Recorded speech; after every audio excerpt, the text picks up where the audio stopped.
அதிமுக தான் தனது உயிர் மூச்சு என்றும் இயக்கத்தை மீண்டும் செயல்பட வைப்பதே தனது லட்சியம் என்றும் சசிகலா தெரிவித்தார்.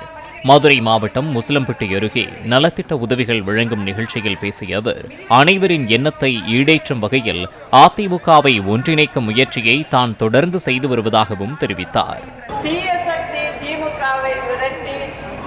புரட்சித் தலைவி அம்மாவின் முற்கால ஆட்சியை கொண்டு வருவதற்கு கழகம் ஒன்றிணைய வேண்டும் என்பதை தொண்டர்கள் உணர்ந்திருக்கிறார்கள். தொண்டர்களின் எண்ணத்தை ஈடேற்றிடவும் தமிழக மக்களின் வாழ்வில் ஒளியேற்றிடவும்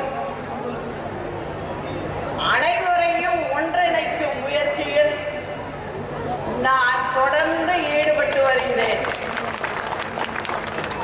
எனது முயற்சி நிச்சயம் வெற்றி பெறும்.